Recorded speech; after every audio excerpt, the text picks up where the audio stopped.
video presented by the new movie Laser Team. Get tickets now at laserteamthemovie.com. Stay tuned for more info after this video.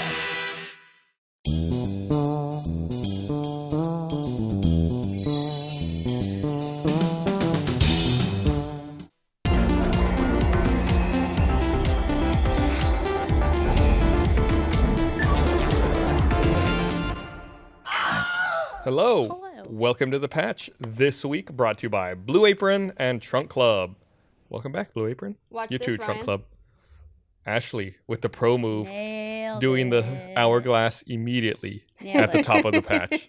Nailed it. Now just stay. We're here to Don't talk make me look bad. about video games, and I'm going to start with something that I feel validated about. Okay.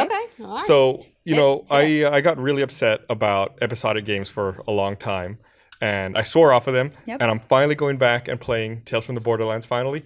It's fun. Like, this is the way it was meant to be. Like, and while as I've been playing, I decided to look at my achievements. I was like, oh, I wanted to see, when was the last time I played the game? Because, you typically get all the achievements for an episode when you play through it. And I was like, wow, I was playing these episodes like 3 months apart. Or 4 months Yeah. apart every time. It's like, no wonder I couldn't remember my choices. Now, it's a totally different game, just being able to flow from one chapter to another. My favorite thing about that is we both were like, we're done. And then people were like, did you see the Minecraft thing? It came out like a month after the other one. So in your face. And it's like, wait, no, that's what we want. Like, Yeah, we're all winners here. yeah. We're all rooting for the same thing. We want it to be here. released Yeah. faster. Yeah. We want to play those games. Yeah. Like, we're not. So I'll get to it. Like, I'll get to the Minecraft one. Yeah. I just got to clear out I'm not sure Tales that from I the will. Borderlands, Game of Thrones, and then Life is Strange, and then I'll get to Minecraft. I just finally picked up Life is Strange on the winter sale because it's all the way out now. I got all the Game of Thrones ones, but I don't know. I'm just feeling a little bit over the episodic stuff in general. I feel like that gap sort of kills my hype. Right. So by the time they come out, I just don't care anymore. Yeah, but if you wait till the end, like you did with Life is Strange, then it's not like you have that gap. Then it's a lot easier to stay excited and just roll from one to the next. Right. So instead, I'm just going to play episodic games not remotely episodically, and then it'll finally work out for Yeah, me. that's what we're all for. So Yeah. I'm having a good time playing Tales from the Borderlands. This is my cool jacket, and Yeah. I'm having a good time. I am not having a good time playing Tarsus. Oh, I saw So you were playing that- it today on Steam. That game is really just came fun. out, right? Yeah, don't get me wrong. It's not because I don't like the game. I love the game. It is just incredibly difficult. I was trying to explain the game to Meg a little while ago, and I said, it's like FTL with cannibalism. But I'm going to amend that and say, and also no aliens. Fair enough. So you play this crew of astronauts who are on a mission to Mars. Halfway through the mission, there's an accident on the ship. So then you have to manage all of these accidents that are happening with your crew who are out of food and then make the 10-week journey to Mars. Can we go back to the B-roll that you just played there again? Because it looks like Buzz Lightyear is one of your astronauts in the top corner there. Is that Buzz Lightyear? Oh, there he is again. There he is, yeah. Buzz Lightyear. It does look like It's it. absolutely him. And also dice. So when you go to like fix a module, you roll do you have to dice, roll and for it? like depending on what happens, you either get benefits or things work against you. And if your people are really hungry, you can kill an astronaut, and everyone can resort to cannibalism to eat them. And that's how you regenerate dice. So is by eating. here's the moral conundrum there. Do you kill one of the astronauts way before they get starved and hungry, because once they're starved and hungry, there's not enough meat on them for everyone else? Oh, Do you nice. just start killing the healthy astronauts? Right. Well, I mean, I think that's the way to do it. And also, do you just choose and you're like, smite? Or is it like a choose. black dot? Or No, you choose.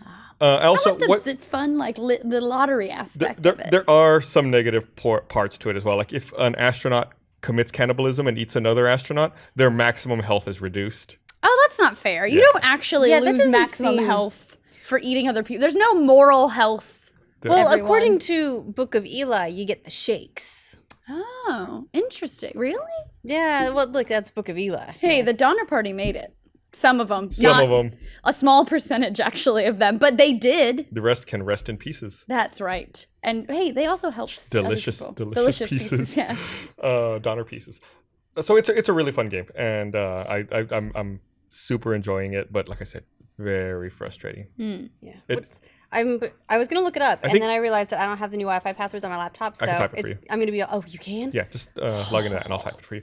So it's out. I'm playing it on Steam on the PC, and I think it's out on PS4 as well. So it's worth it. What was it like? Since you just launched on Steam, I think it was like $8.50 or something. Oh, that's nice. So it's fairly affordable. I could totally see it as being like the type of game that we play for Game Club. Very cool. It's definitely in that vein. If we're gonna talk about games that we've been playing, I've been putting all my time toward playing Aladdin on Super Nintendo. I've decided after every AGDQ or SGDQ, I'm always like, I want to get into speedrunning.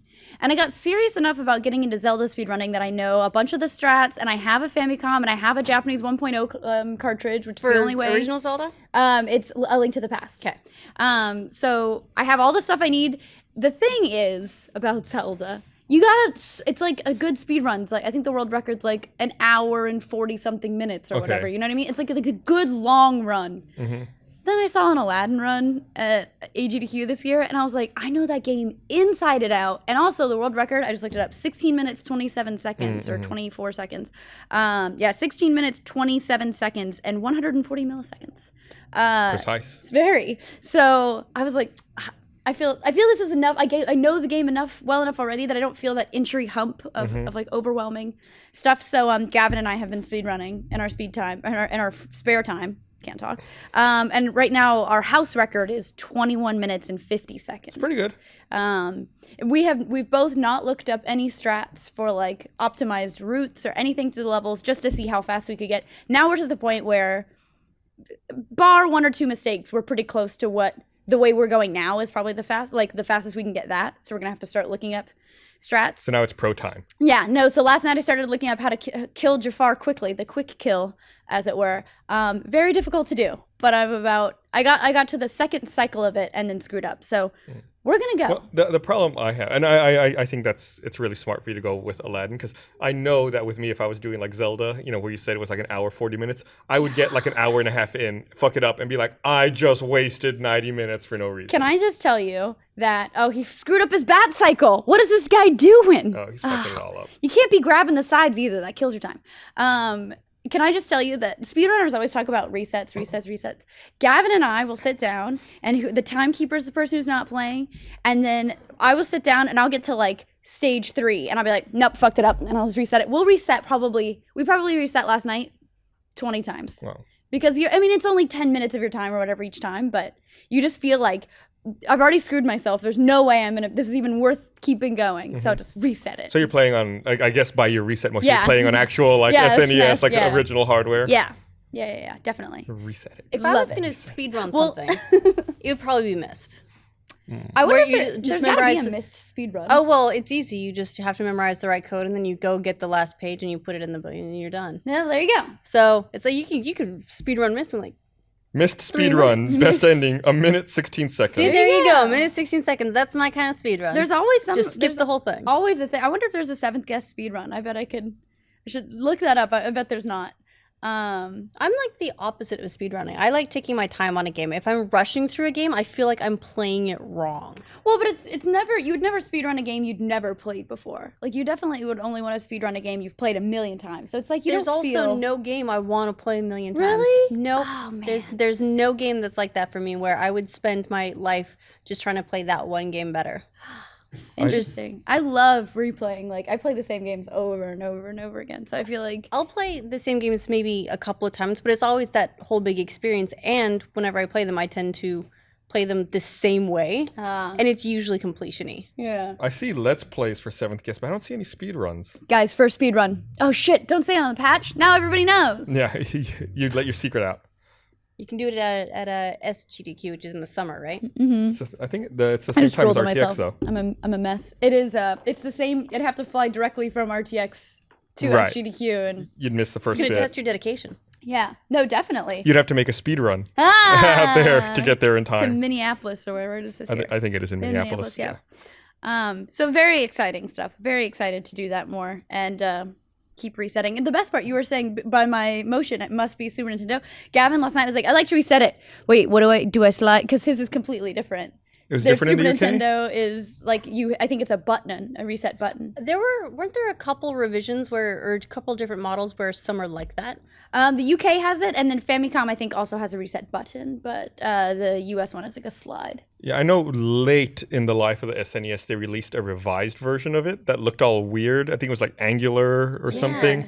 But I don't remember. I never saw one in person. I didn't know anybody who that's owned weird. one. All I remember is the classic. I never had an SNES. I had an NES and then 64, but my best friend, her older brother, had an SNES. So we just played it in his room all the time. It's totally sweet. Sunset Riders for life, yo. I had an SNES, and I got it for Christmas, and I think that was probably the best Christmas present I ever received, absolutely. or the Christmas present I used the most. Absolutely. Played the shit out of I that. loved our Super Nintendo was like the thing we used more than anything else. At any other game system, I played Super Nintendo more than anything else. I think so. It might be close with the NES for me as well, but I think the SNES would edge it out. It was definitely. Oh, is that the UK one?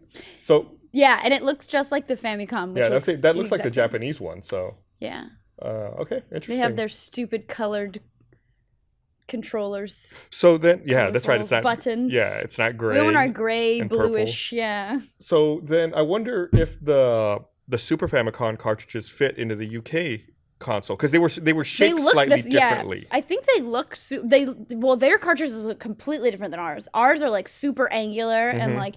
My Super Famicom's cartridges are all sort of like rounded edges, and I wonder if they'd fit. I got him a UK Super Nintendo for Christmas the first year we were together. So we have a Famicom, or Super Famicom, a Super Nintendo, and then his Super Nintendo, the UK version. You should see if it fits. I'm really curious. Huh? I'm really curious. Totally. Yeah.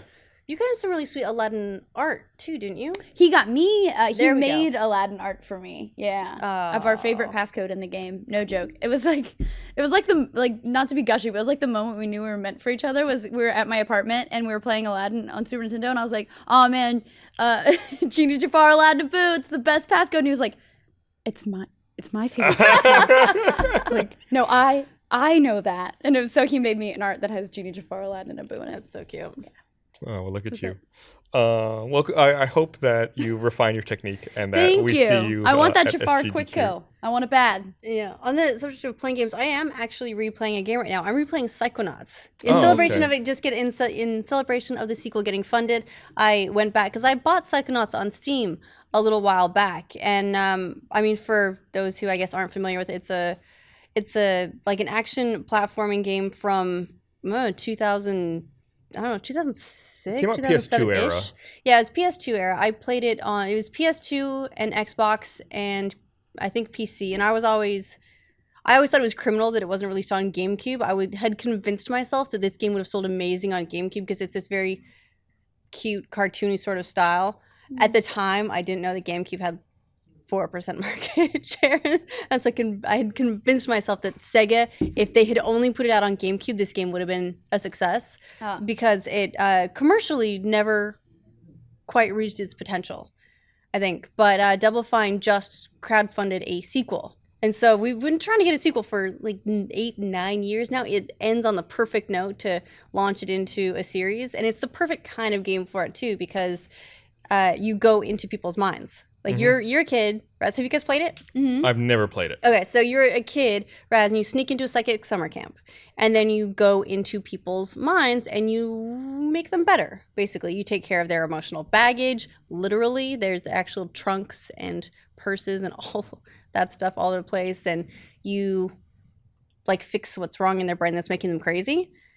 But every mind is super, super different. So you have one that's like it looks like a board game, and you have another one that's a theater, and another one that's a blacklight poster version of the running of the bulls, and so on and so forth. So every person, based on their personality, has a really different mind, and that makes a very different level, which is it's perfect for like I would play Psychonauts potentially. I could see being episodic because every brain can just be super different. So you said what platform did you say you were playing it on? Is it right on now Steam? I'm playing it on PC because it's on Steam, and it actually I think probably visually held up best on PC. I saw that Tim Schafer announced that they're going to re-release Psychonauts on the PS4 this spring. So that's awesome. I don't know if that means that they're going to give it a graphic overhaul or if it's just going to look the same. Yeah, straight up port. I was really happy to see that, just because it's the kind of game that I wish more people would play.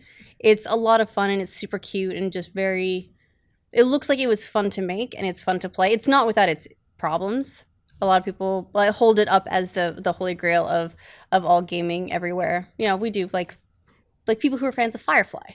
You just love everything about it, even though there are, it's not Definite perfect. problems, yeah. In this case, camera is a big problem, but it's so much fun that it's just absolutely worth it. So if more people can get a chance to play it, I'm fully on board. I feel like I Remaster missed or out. not. People talk about this game a lot, and for some reason, it's just something that I never played when it came out. So I think when it re-releases on the PS4, I'm hoping to play it and get into it. That way, I can be prepped for James Willems' performance as Toilet 4. Toilet number 4. Yeah, Toilet number 4. No, this is a game where I watched someone else play, but I would love to sit down and actually get to dig in myself. If you like collectibles, there are so many collectibles in this game. There are so many. I had forgotten how many different collectibles of different types. There's arrowheads, and then there's all the luggage, and then there's all these figments of the imagination that you can collect in every level, and there's just so many different things.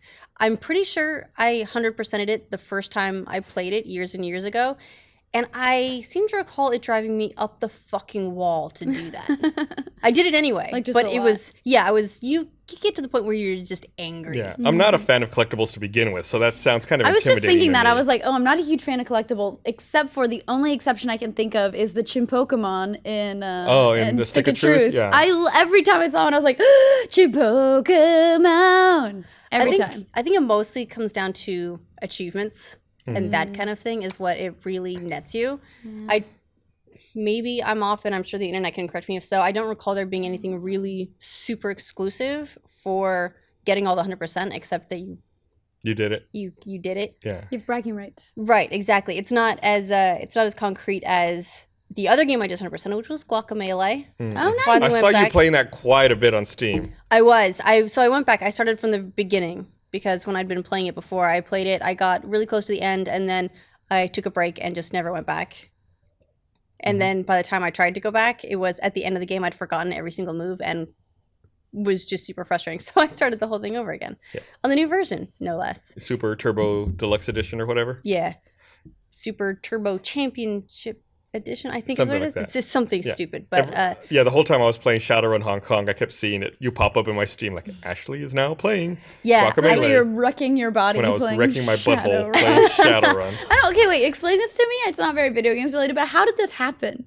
it's video games related. It is. I was playing Shadowrun Hong Kong, but I was playing on my laptop on a coffee table because my laptop was just there. I was like, I'll just sit down on the floor and play there. And I didn't sit on the cushion. I just sat on my concrete floors for like 8 or 10 hours straight. Wow. Playing Wait, Shadowrun. did you not expect to be sitting that long when you started? You were like, I'll just play a little bit? Yeah. Or were It's you like one of those just things where it's just like, you're just playing, like, oh shit, I haven't eaten. And okay. it's been a long time. Because I would think you would set like a PC if you're going to do like an extended game. Right. It was like, yeah. it was like, oh,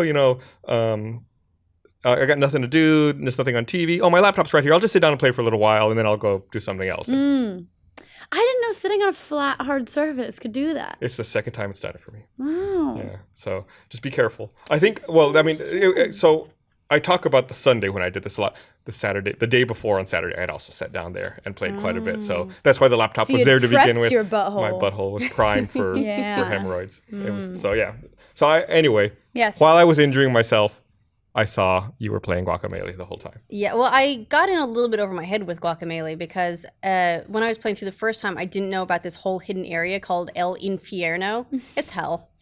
And it turns out the devil's a chicken. But in any case, there's these 17 different challenges, and they each have different metrics for success. So you just complete it, do whatever, you get a bronze medal. If you do it in this time or get this many things, you get a silver medal. And if you get this other one that's really fucking hard, then you get a gold medal. And part of 100%ing the game is to get a gold medal in every single one. Oh, yeah. So there was, like, some of them were easy. It's get this many combo fight, whatever. And sometimes that's just a matter of going through it until the one dude flies in the right direction to hit the other dude and keeps your combo going, as opposed to jumping across the screen and, took too much time, combo's gone. Or the hardest one probably is one where you have to like throw a chicken through this whole huge obstacle course and into a grinder at the end. Oh, Do you get to eat a chicken burger at the end? No, you don't get to eat the chicken burger. Someone else is going to eat the chicken burger. Okay. You're the delivery boy. Okay. And you have to get it through this entire obstacle course in 2 minutes to get it. The first time I went through that course, 20 minutes. Would you say that you had to speed run the course? Oh. That, more than anything, is an argument for me never doing it again. Never. It was awful. It took hours and hours just for that one. So I was doing so many of those challenges all up at the end that I have to walk away. I just had to walk away. Yeah. And then also cramps. And then come back. And then I could collect my Zen and do it again. And usually I could do it the first or second time when I came back and I wasn't furious. I totally feel it. I feel like I'm almost like cracking the Super Nintendo controller in half. When you're trying to skip the cutscenes, you're like mashing the start button so hard. It like creaks and it makes me so worried for the controller. I do want to address a couple of tweets here. So if you have any comments and you're watching the live stream, you can tweet us, hashtag the patch.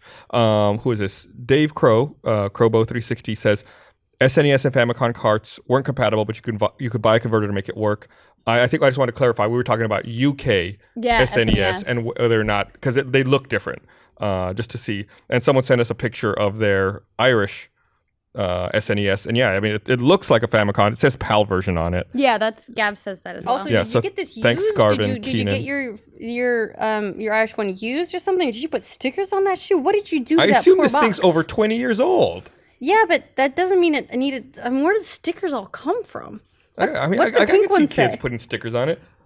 I'd I get my love ass Richard and Judy. beat if I put a sticker on one of my consoles. And Oh yeah, there was no messing with the hardware. there was someone else here. Oh, then someone else said that we should put Psychonauts in the cylinder of selection. Who was that? I would Penguin absolutely Gamer? nominate that. And then one more. Akamaru0101 says, if you check the speedrun.com leaderboard, a 20-minute run on Aladdin is around 20th place. Oh. So if you get down, Nobody tell Gavin because Gavin's at 2150. And he doesn't need any more. No joke. Last night he beat me. Mine was 22 even in 66 milliseconds. And Gavin was going to Jafar. He was at 21 minutes. And I was like, you're never going to get it. He beat it at 2150 because time ends the last time you hit Jafar. He did like a little like a this dance where he like kicked around and like. Gavin did? Oh yeah. He turned He Russian? danced around my den just to like rub it in my face. So he doesn't need any more. I never bolstering. thought Gavin would be the type for a victory dance, but I can't say I'm sad. Gavin and I have been years ago. Oh, I see it. Yeah. We were super competitive about. I think it was a Super Mario game on the 3DS. I don't know if it was like New Super Mario Brothers or it was one of the ones that had multiplayer. You could play against each other.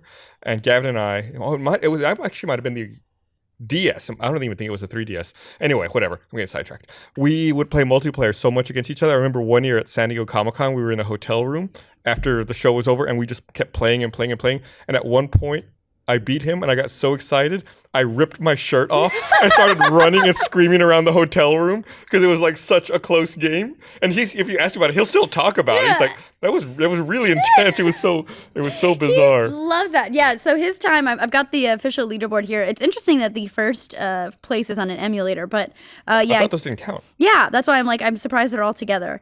But even with the emulator scores, Gavin's time of 21 minutes and 50 seconds puts him at number 21 in the world.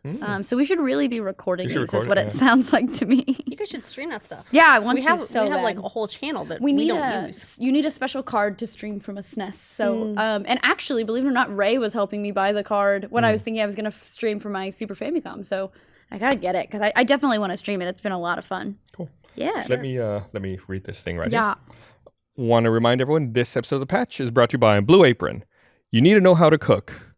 Not only do you feel like you know your way around the kitchen, but cooking at home means eating healthier and saving money instead of ordering expensive takeout again. But where do you start? Blue Apron has you covered. For less than $10 per meal, Blue Apron delivers all the fresh ingredients you need to create home-cooked meals. Just follow easy step-by-step instructions. Each meal can be prepared in 40 minutes or less. No overwhelming trips to the grocery store, no more sad takeout. No matter your dietary preferences, Blue Apron makes it a breeze to discover and prepare dishes like roast pork and white pizza right in your own kitchen. Cook with ingredients you've never used before, like watermelon radishes, farro. I don't even know what that is. Farro? F-A-R-R-O? and purple potatoes. I'm pretty sure I've only heard of it because of Elder Scrolls. And recipes are between 500 to 700 calories per portion. Delicious and good for you. Right now, you can get your first 2 meals for free at blueapron.com/thepatch. That's blueapron.com/thepatch. Blue Apron, a better way to cook. So that's how I discovered celeriac, or like celery root, was through Blue Apron. They sent me some in one of the dishes, and now I fucking love that stuff. It was like, I forget what the dish was. I think it was like a grilled chicken and kale salad with pickled celeriac or celery root. And I was like, oh my God, this stuff is so good. Yesterday I wasn't feeling well, so Gav was like, I'll make you food. What would you like? And I said, I'd like a grilled cheese. And Gavin goes, yeah, it's in the oven right here. And off he goes to the oven. And I'm like, oh no, you don't know how to make a grilled cheese? I would have loved to have seen that. Did you let him make one? No, he said in England, he got to our oven. He's like, where's the drawer? Because I guess in England they have a drawer at the top, like a broiler at the top of their oven, where it goes and you put your halves of your sandwich there, and it's like a toaster oven. Okay. And then you smush them together. So okay, that sounds slightly less ridiculous. Yeah. But it was hilarious. He's like, yeah, you make that in the oven, right? And I was like, can I tweet that, please? It was so good. We should have a cooking show with Gavin where it's like... He would be hilarious. Make...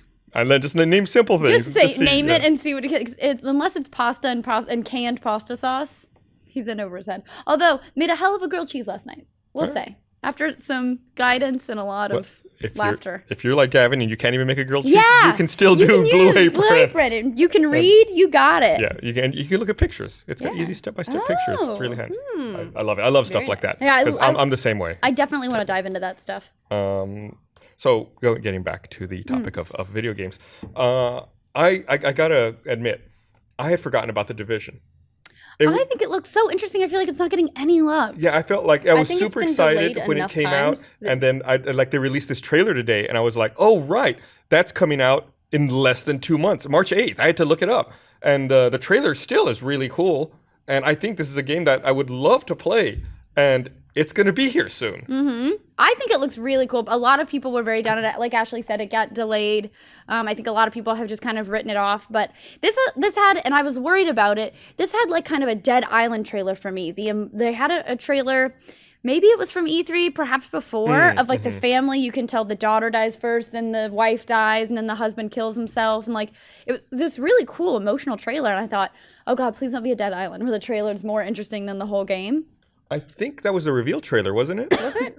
I don't know. Can we look it up? It's a trailer of it's sort of like an empty apartment. Like a camera pans around the empty apartment. It was a very cool trailer, whatever it was. The game looks cool, but I do feel like the hype on it has slipped a little bit.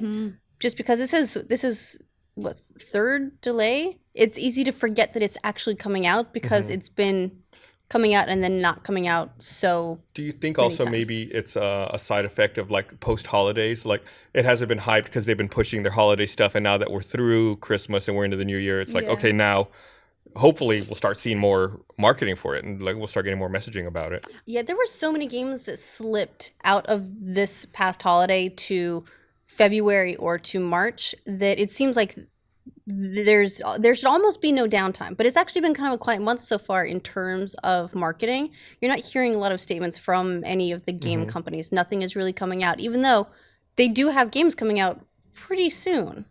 And nobody, like, I couldn't tell you the full list of what's coming out between now and March.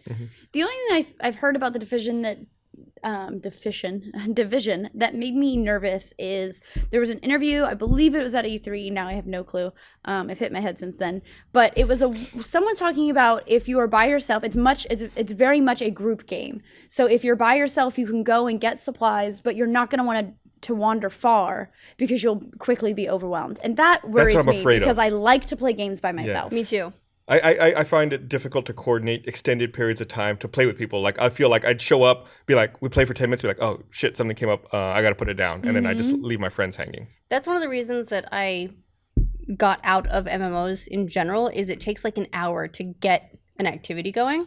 And by then I was like, I'm not, okay, bye. Yeah. I just can't. Yeah, and then if you're doing like MMO stuff like raids, it's like if you're the raid master, you have to be super strict about it. Like if you don't show up on time or you're a minute late, it's like you're booted or you're demoted to like another raid group, and because if one person's late, it's like you're fucking it up for everybody. This is it. the trailer. What does it say? What trailer this is, or when it was released? Oh, I do remember this Cinematic trailer. This time lapse. Yeah. Of the kid being sick. 2014. Which I think is when they announced it. Yeah. This could be their E3 announced trailer. It's definitely sad, but I will also say this doesn't look much like gameplay. Yeah, well, if I recall, obviously it's not a gameplay trailer. It's like an emotional trailer, but this also doesn't look like the emotions I would expect to be getting from the Division based on the gameplay. If I recall, they showed this, but then they also showed a gameplay session. I'm doing air quotes because it was a simulated gameplay where the people were going around and pretending to play the game. Here's what we would expect the game to play like. Right. Yeah, this is, and like the Dead Island trailer was also not a gameplay trailer. This is very much a cinematic trailer. But then you're right, they did have the like, hey, let's go out, and oh no, there's the guys, flank them on the right, like that kind of thing. Mm-hmm. But still looked really cool. I'm still hyped as fuck for this game. The Dead Island trailers are funny because I really like all the Dead Island trailers. I don't give a shit about the games, but I love the trailers. The most recent one with the guy who's running, jogging, and slowly everyone behind him turns into a zombie is one of my favorite game trailers of all time. Really? I will never play the game, but I really enjoyed the trailer. I don't think you'll play the game because I think it got canceled, it got right? Canceled. Well, there we go. Taken away from it got taken away from Deep Silver or from Crytek or whoever the hell was working on it. That's how little I care. But I love that trailer too. Yeah, that was probably my favorite trailer that came out of that E3. I think that was 2014. If that was the same one where I was like all Sunset Overdrive for a while. I was about to say, I really enjoyed the Sunset Overdrive trailers as well. Yeah. So I don't know that I'd say favorite, but it was definitely up there. The Sunset Overdrive ones, Sunset Overdrive was like the right amount of humor and like, I don't know. I just loved it. I thought it was like very explosion-y, but also like self-referential. I thought it was great. Yeah. To date, that's still one of my favorite games on Xbox One because it's just fun and it's ridiculous and it knows exactly what it is. Yeah, and it doesn't pretend to be anything else. The fact that in one of the DLCs, like the final boss is their community manager, is like, okay, maybe taking it a little bit far, but that gives you an idea of how seriously they take the game, which is not too much. My favorite was when they made fun of Assassin's Creed. Oh yeah, that was great. Yeah, with it was right when the Assassin's Creed announced you couldn't play as a woman, and they were like, "You can even be a woman," and it was like an Assassin's Creed hood. My favorite thing to do in that game was just every time I saw someone who could do character customization, I just always changed my character. Yeah, you're saying you were always different. Yeah. It's like, okay, there's a character customization. Okay, great. I'm changing everything about my character now. We're going to be totally different. Division was 2013. Wow. Oh, announced. So maybe that was my favorite trailer from that E3. Wow. Who knows? That's crazy. No, wait. Yeah, fuck it. I don't know. It was a great trailer. Let's just leave it at that. Yeah. So I'm excited that it's finally coming out. This is a game I've been looking forward to a long time. But I share the same fear that I don't know if I'll have time to commit to playing extended sessions with friends. And I don't even know like how many people do you have to play with, exactly how this mechanic's is going to work. Yeah. So Not there's still... all of us are as blessed as the achievement hunters who have a built-in group of men to play with all the time. Yeah, I'd assume 4 is probably what you're looking at. It is in that like Tom Clancy line, and unless you are Splinter Cell, then 4 seems to be like what you need. Mm-hmm. I wouldn't play Rainbow Six with less than 4. Yeah, I think all the demos that they've done have been 4. Or Ghost Recon. Yeah, Gav and Dan have been playing Rainbow Six. Just them two. Oh yeah, what's the new Rainbow Six like? I'm sorry, I keep in my brain Rainbow Six was like stopped at 3. Yeah, Black Arrow.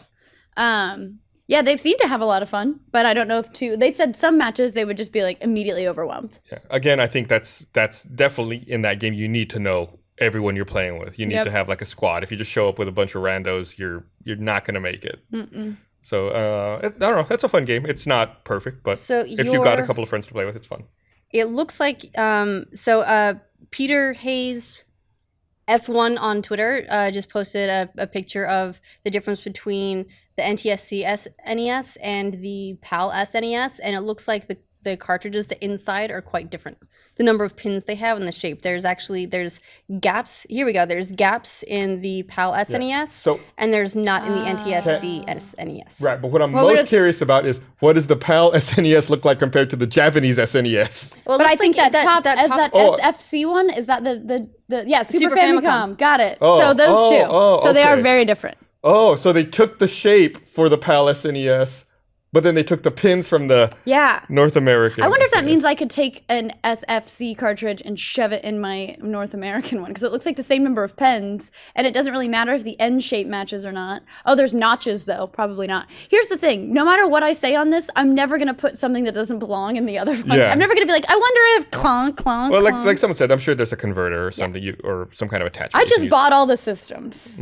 Why not? It was on Amazon. Nobody cares about them anymore. There was that weird new benefit on Amazon for Prime members. Did you see that? Yeah, so you get 20% off. If you pre-order or buy a physical copy of a video game within 2 weeks of its release, you get 20% off that video game if you're a Prime member. That's awesome. But what interested me was the verbiage. It was select all games. And it's like, wait, select games or all games? You need to...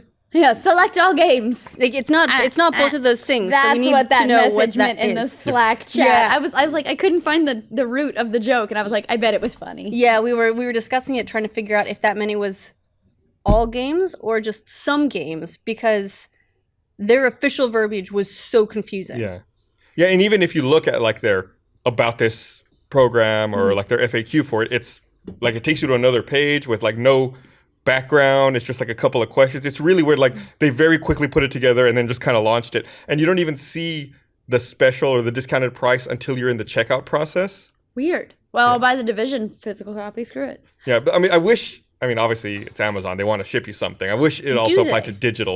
Do they though? That's one of the. I wonder if their profit margin on physical copies is much higher. Because if they have the exact same profit margin, you think they would also want to push digital because it saves them on shipping costs. Yeah, but they could sell you the code or something, right? Right, exactly. I don't know. So which happens. Like that's how you buy a lot of stuff is you buy a code and they just email you the code, whatever, you redeem it, it's fine. That seems like a much, much cheaper option. So there must be a difference in what they make off the two different types. Or they might just see it as a benefit. Like it's a good enough benefit that they'll get enough Prime customers sign up and then buy other things to offset it. It might be a loss leader for them just to get more Prime signups. But it's cool. I mean, it makes me actually want to go back and try out physical media. It's like, oh, well, every game's $12 cheaper. Yeah, it's true. 20% off. That adds up if you play a lot of games. It does. Although then I have to worry about things like keeping an eye on where my discs are. Yesterday I found my Dragon Age Inquisition disc in a Rock Band case. So. Oh, I can't. I never keep track. That shit annoys me to no end. Gavin always does that. I am constantly opening something and being like, "What is this doing in here?" I'm like the person who's like, "I don't have the case. Where is the case?" And I'll walk around with the CD until I find the case. I just keep a big binder with all of my games. That's and then just what and I was like, "What is this 1990s bullshit with your seedy little notebook?" I don't want to keep the case. It's a lot more compact when you do a binder. You guys should live together. Hey, Gavin. Bernie had enough of it. Esther and I will wear cool jackets and have a good time. Bernie also has a binder. Oh my god! I got the binder idea from Bernie. But his is like a time capsule though, because he does everything digital now, and any of the more recent physical copies we just have in their cases. So this binder is like games from the 90s. Just frozen in time. Yeah, it is. It's flipping through it, and I can smell the LAN party on it. I think when the Xbox One first came out, I didn't grasp the idea of digital. So I bought Dead Rising 3 physical copy when I bought my Xbox One. So it's the only physical Xbox One game I own, because I got home and I was like, oh, why did I do that? I could have just bought this digitally. I think there are some games that we ended up buying physical copies of early on before they started doing preloading or anything like that, because we just couldn't deal with the server load the second the game comes out. All the servers are on their knees as everyone tries to download it and play at the same time. It was just not an efficient setup. Now that there's preloading, you don't worry about it. You just go, that's out. And you just start playing immediately.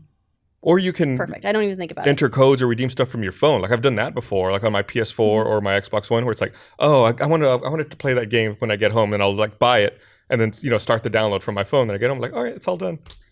Can you do that if it's off? Does it have to stay on? If the turn itself. Xbox low One, power mode, right? If you're in low power mode, it'll work. For the PS4, you have to designate. If you have multiple PS4s, you have to designate one as like your master PS4, and then it'll automatically you can push the download to that. You can tell it download now. Do you have to designate a home Xbox One as well? I don't know. I've never started a remote download on Xbox One. You must because it only downloads to the correct one in my house, so I must have at one point. I just don't remember. Okay. The process. We've got one of those first world problems where we've got an Xbox One in the bedroom and in the living room. I don't know what's my home console.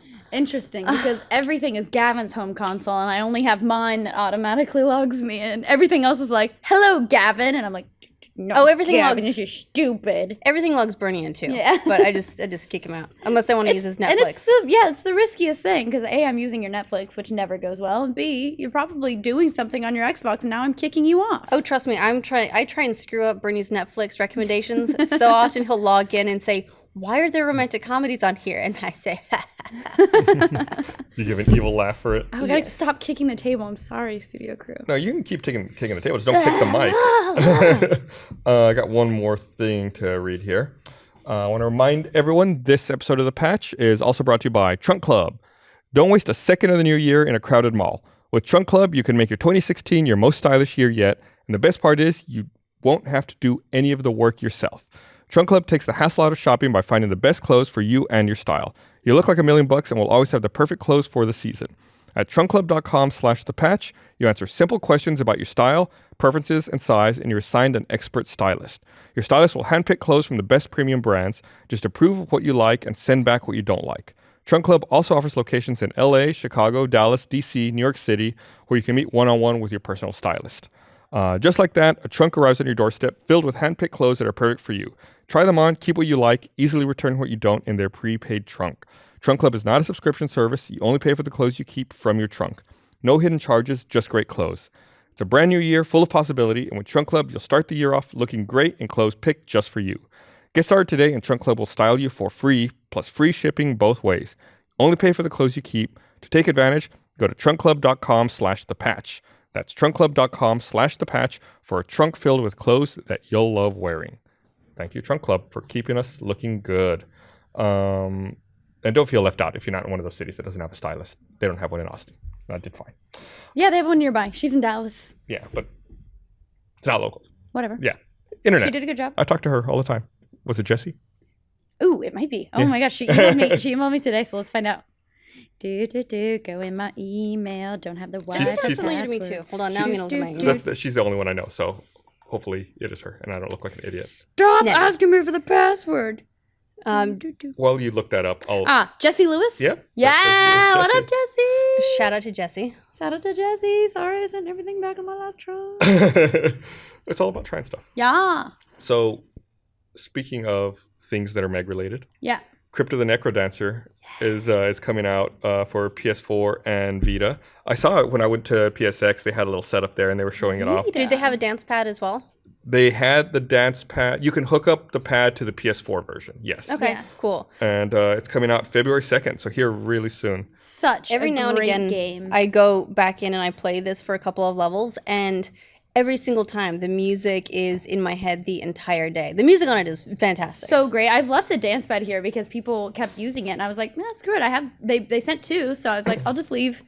It's in the conference room. Mm-hmm. Maybe nobody's used it in a while, but boy, is it a fun game. It was really fun. yeah, I mean, I guess excited for to see it those come who back out. don't know what it is because you didn't watch our game club, it's a rhythm-based Like Dungeon crawler. dungeon Yeah. crawler. It's it's So you move to the beat. If you move to the beat, you gain like attack bonuses and benefits. and Yes. moving onto monsters is how you attack them, but you have to do it with the right timing because if you do it when they're moving, then they're the ones who attack you instead. It's like It's a very unique mechanic. it's very unique so and it's so fun. much fun. And there is an optional dance pad. I've aside from when we tried it that one time, I just do it with a normal keyboard, and I'm probably much better at it. Yeah. But it's a lot of fun, and it's really easy to pick up, and within a minute or two you say, oh, okay, I've got this, and then you just go from there. Yeah. It's really fun. So if you haven't played it, I mean, and you have a Vita or PS4, definitely check it out. Yeah. It was one of my favorite Game Club games that we've played, just because it was something different, So unique. and I thought it worked Very really unique. well. I was really happy to see them at Yeah. PSX. That's I was like, awesome. oh, I played your game. I liked it. Hey, what's up? I do like it when I see a lot of like indie games that they've been out on PC for a while, they've done really well, they've built a following, and then they end up releasing to the consoles as well. I just like seeing how long that lifespan of games can go, that they continue rolling out to new platforms and finding new audiences over and over again. It's really cool. Very, very cool. I think I originally met those guys in 2013 at PAX. So at the indie booth, the indie games mega booth or whatever they do. So like it's awesome that in 2016 they're still, like you said, coming out 3 years later. Yeah, I feel like it's kind of the same way with Spy Party for me. I saw those guys forever ago at Seattle, PAX Prime in Seattle, and it's the same way. It's like I've seen that game grow and go through like graphic changes and overhauls and just continue to grow by word of mouth. And that's also a really fun game as well. I don't think we've ever talked about that. About Spy Party in the past, but yeah, it's a fun game. It's weird in that you would have to.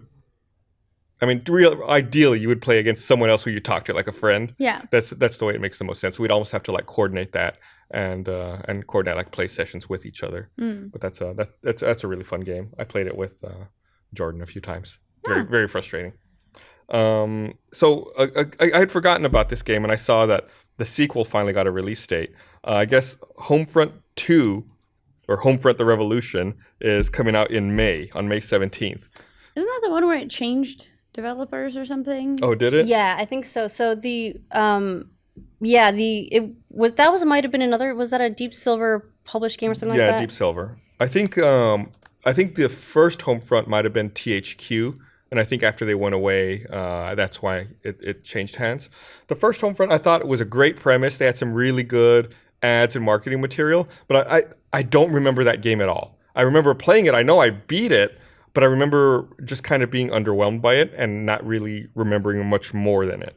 So I'm curious to see if they're able to improve on it or do anything different now with the sequel. It's a similar premise where North Korea has defeated the United States and is occupying it. And I think this sequel takes place in Philadelphia as people are trying to live with the occupation and create a resistance. Yeah, it's interesting to see. One of the things I like about this franchise in general is that it's cool to see something you don't normally find in shooter games, which is the U.S. has been invaded. Pretty much the premise of every shooter is the U.S. is invaded somewhere. You're the hero. Go get them. And this is, you've been invaded. You're losing your home territory. The U.S. is no longer yours. There was a Call of Duty where you fought in the U.S. as people were invading. Was it Black Ops 2? No. Modern Warfare 2. Modern Warfare 2. Yeah. You had to fight. It's been a long time since I played that game. But yeah, it's rare. So what you're thinking of is Crytek sold it in 2014. Well, so it was before that it was under THQ. Then THQ said they were going to develop it. Then they folded. Then it went to Crytek, and then Crytek sold it to Koch Media. Yes, which is the parent company of Deep Silver. So it's had kind of a long and winding journey through the entire industry. The first game came out in 2011, so it's almost 5 years later for the sequel, which is, I mean, that's a really long time. Yeah, that's crazy. So I mean, it's finally coming out. Hopefully they did a good job. I don't know. I haven't heard too much about the game. Yeah, it doesn't seem. I mean, I don't know, because we haven't heard anything. It doesn't seem promising to me. When you don't hear anything, it's never like a good sign. Well, and then conversely, sometimes you hear a lot about a game and that falls flat too as well. That's very true. So there's a lot of ways a game can suck, and you can see it coming, and we just don't know yet. We don't have enough information. We never know. Another bit of news: I've never played Metal Gear on the PC, but I guess Metal Gear Online for the PC finally launched. When was it? The 12th. Well, and then promptly yesterday, got shut down? And then immediately got shut down because players figured out how to circumvent the microtransactions. So it was an open beta. Long live PC piracy. It was an open beta where people could opt into. Obviously, it's an open beta, and I guess it's offline again as they try to work out those bugs and make a fun experience. Oh, you glitches! So that's a pretty big bug. Whoops, where people are getting our shit for free. I only played the online aspect of Metal Gear a few times, despite the fact I think Phantom Pain might have been the game I played most in 2015.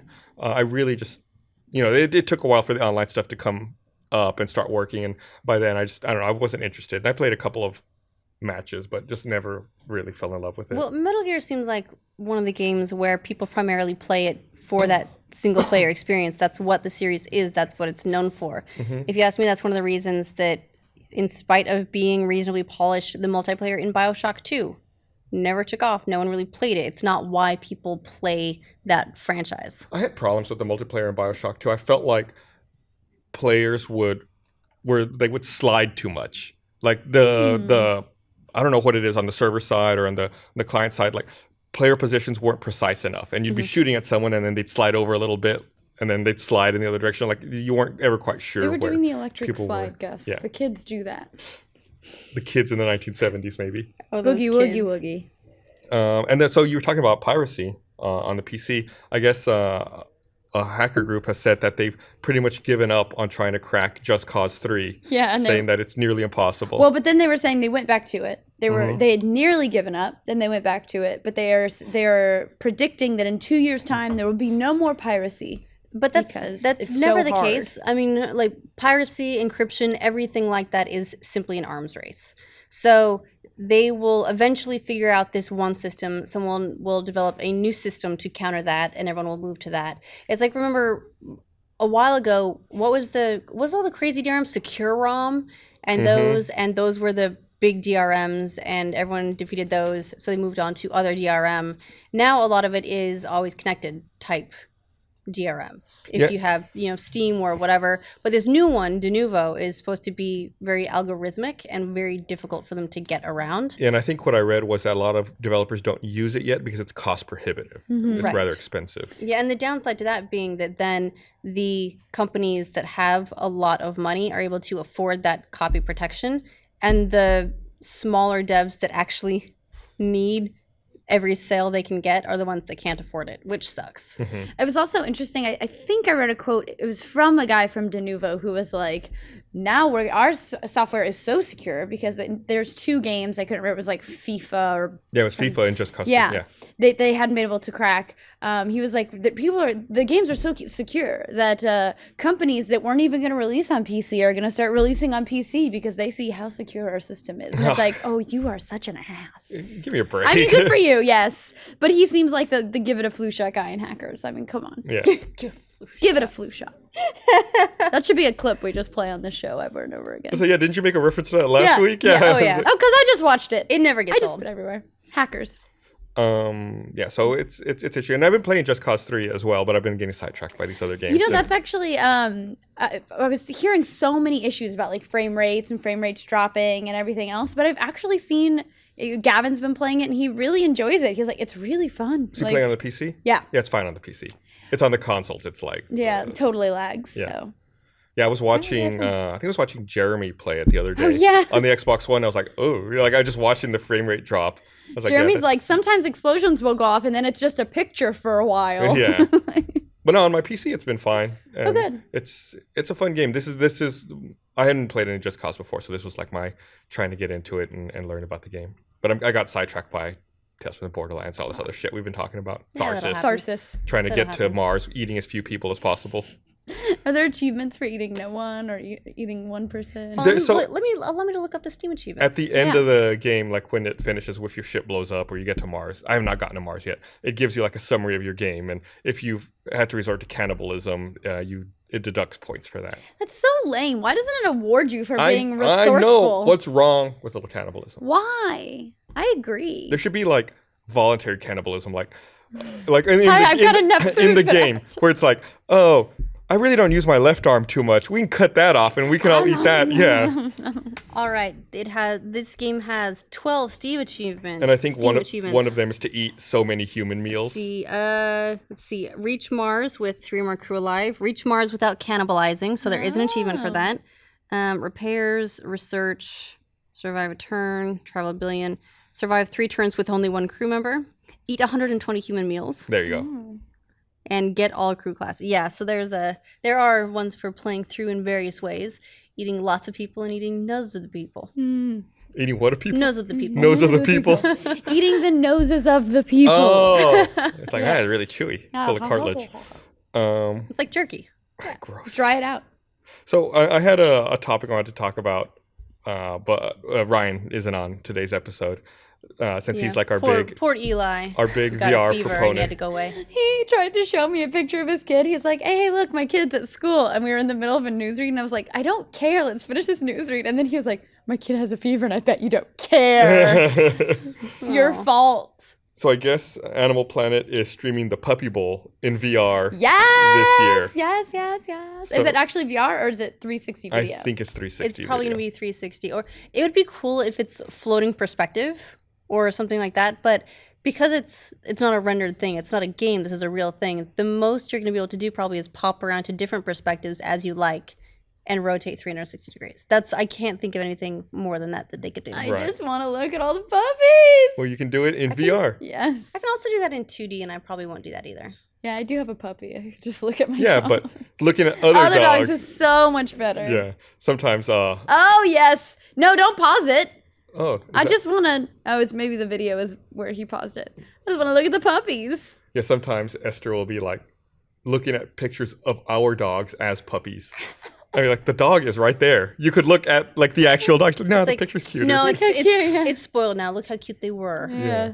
Once upon a time. And I guess Palmer Luckey, who's the CEO of Oculus, did I an don't think anime. he's not CEO. I think Founder. they've got another dude who's the CEO, Brendan Iribe, whatever. But yeah, founder. That's right, And Oculus founder. founder, creator, and a big mouther, frankly. Yeah. He Yeah, big old mouth. talked about how the Virtual Boy was still hurting the VR industry because so Hey, many people Fuck associate VR with that. you, Palmer Luckey. I think you he's do right. not fuck with the Virtual Boy. It was a game What? changer. Are you're defending the Virtual Boy? I love the Virtual Boy. You are absolutely crazy. The Virtual Boy might have been the worst thing anyone has ever tried Well, wait to sell. a second. Now, yes, we can make jokes because it's easy to make jokes, but it tried something new. It so did, but- you gotta give it that. Yeah, you know what? It was probably really good for like Tylenol and Excedrin because you had to cure the fucking headache you got after Well, looking to be at fair, it for I 10 almost threw minutes. up wearing an Oculus too, so there's a long way to go. Also, to be fair, there have been dozens of attempts at VR headsets since then. Remember Kensha Hall at E3, Oh, early yeah. 2000s, you go there, that's where all of the dreams go to die. There were always VR headsets in there, always. And chairs and different. So if we're yeah. going to give anyone credit, we're going to give credit to the Virtual Boy for being one that people remember existing. Oh, I will say, I went to CES. I got to see a few things. Let me pull up my list of things I saw. What I learned is my first CES. What I learned is CES is Huge. Is 90% shit you'll never ever use and no one will use, and 10% cool stuff. I liked. Gavin was talking to me about his trip to CES as well. I like the way he says Roomba. Roomba. wait, Rumba. Rumba. Yeah, Who? Rumba. What? Who pronounces it Gavin. Rumba? Gavin Gavin. does.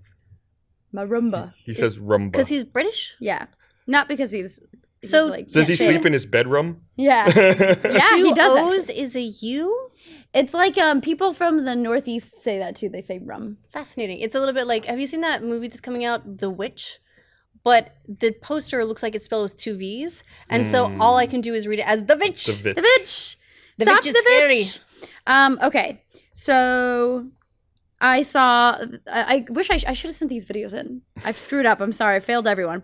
They have really. What I learned is that they have really creepy displays for showing off cameras. They had a bunch of dolls and trains everywhere. Trains. There were okay. trains where you could they'd have stands where you could use their cameras to take pictures, and the thing that you could take a picture of was there were trains at 6 stations. Enough Like everyone loves TVs. a model train. Well, Enough not TVs that everyone. I wanted to vomit. A grill cleaning Roomba. Oh, that's the one he was talking about. The Rumba. Yep. Where Okay. we were very excited about the whatever. And we'll move on.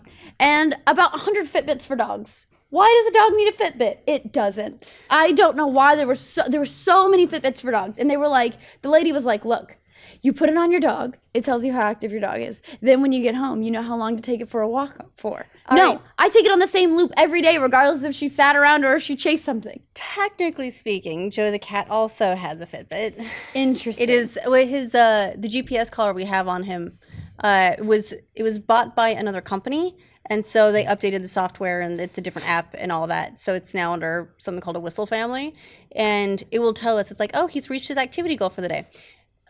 I'm gonna let you in on a secret. Joe the cat never reaches his activity goal. You can make his goal like 1 minute of movement. I'm not sure if we can even adjust goals. It's just something that pops up every now and again, and we're like, why is this a thing? So it makes you feel guilty because your cat didn't work out? It's so, I guess so. it's like, what am I gonna do? Like chuck him out the door? exactly. It's like, what am I gonna do? And then it was like, the girl was trying to, I'm sorry, you're very nice people who helped me. But the girl was like, look, you can look on the app in here. It's like, ooh, where are all of your dog's friends and what are they doing? That's a tab. And then you could set up play dates using this tab. And then it's like crowdsourced walk routes that you can go on over here. I don't want any of this shit. I will never use any of this shit. And I feel I'm like a weird that- pet person. And I will never use any of this shit. No, I feel like that's meant for ladies in Orange County with the really, really tiny dogs. Yeah, but then, you know, I don't know. I'm a weird dog person. If it was a dog hoodie, I would have bought it, but not the dog Too much Fitbit. jacket, yeah. Speaking of hoodies, I did wear a jacket, like a hoodie that massages your back while you wear it. So you're supposed to wear it like in an office chair. And that tech is like maybe 2 years from being really useful. Like it just felt weird. It felt like after I had my knee surgery, they'd put electrodes on the sides of my knee and shock my knee. It felt like that. It felt like I was being shocked instead of massaged. Great. Yeah, that sounds really soothing. It wasn't painful. It's like sort of a lot of people think that that's soothing. So it was kind of like, it was very strange, and it inflated. So I put the jacket on and then it inflated, and that's how it like massaged me. Interesting. Very weird, but Nope. Yeah. I also saw a fetal Doppler. The coolest thing I thought I saw was the fetal Doppler. It's like the thing you put on a pregnant lady's belly, and it plays the baby's heartbeat for you and tells you like how active it's being and all that. Gavin was like, that's so dumb. And I'm like, pregnant women will eat each other That's over that thing. a consumer product like someone could use at home? Yep. Wow. See, that's more the kind of thing that I'd like to have a big meal and they go, listen to this. My food baby. You can do that with an iPhone microphone for sure. I've done it. It's great. Oh, good to know. Fix That's it up. good to know. Good But to it know. won't pick up a baby's heartbeat. And so I think that's a genius That's a good idea. invention. All right. Well, it's about time to wrap up. Yes. Now with Meg's CES CES analysis. wrap up. Man, we didn't even talk about the Nintendo stuff. Oh. Pokemons. Oh. Yeah. 20th anniversary. Pika. Nailed it. Thanks for watching, everyone. Bye. Pokemon.